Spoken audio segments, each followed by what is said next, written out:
Patterning is hard to define because it's not so much a particular kind of activity as it is a way to conceptualize how you choose what language the room is going to be focusing on in any particular moment. That is, patterning is a technique you can bring into play when you are shadowing,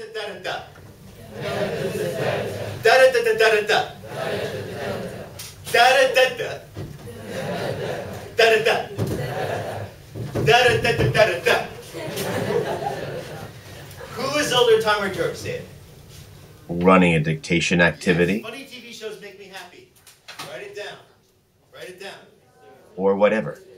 You can think of patterning in two ways: of building out from a single target structure that you are teaching, and of building mental associations between multiple target structures that you might be teaching, say as part of a model conversation. Patterning is when you illuminate the patterns that underlie the target structure by improvising through variations on that pattern. Here is the metaphor that I like to use in discussing the technique of patterning. We have a strictly right-angle geometry, a finite number of ways that the blocks can fit together. So if you were to teach me how to play with a set of Legos, how would you do that?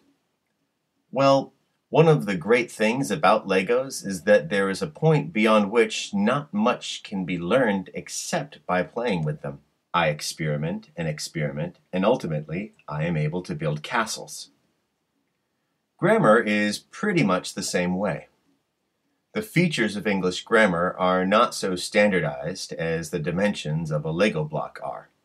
If you are learning English as a second language, maybe there is some value to my teaching you that you choose a subjective pronoun or a demonstrative pronoun, follow it with a be verb, which you need to make agree with the pronoun, and then follow that with a noun complement. But you don't really know this structure unless you are able to be creative with it, unless you are able to play with it.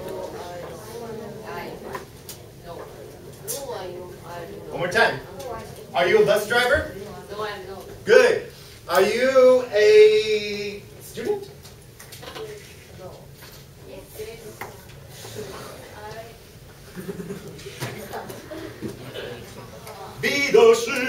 So one way that you can branch out and encourage this kind of play is by swapping in different vocabulary.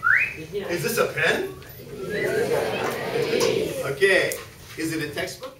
Changing the person of the subject in a way that forces the student to change the verb. Are you a bus driver? Those are just a few examples.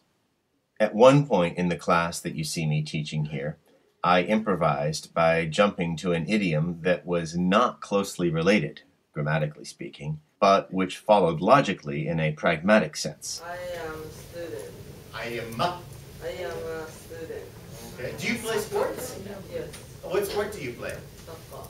I play? I play soccer. This, too, is a kind of patterning. So in this way of conceptualizing patterning, the target structure becomes a home base.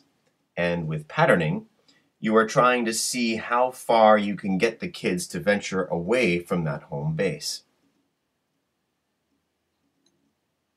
So patterning can also be about strengthening the conceptual link in the students' minds between multiple target structures that they might be studying in tandem.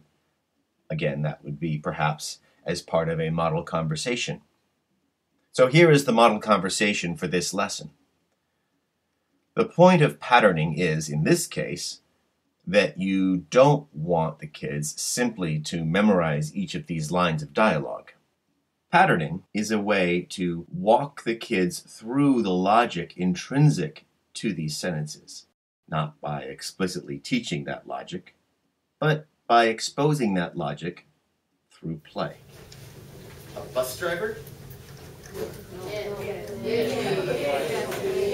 Are you a bus driver? Butcher that, like that. Yes, I am. Yeah? I am. Good, but you're not. So, change it into negative. Change it into not. Come on. Are you a bus driver? Are you a bus driver?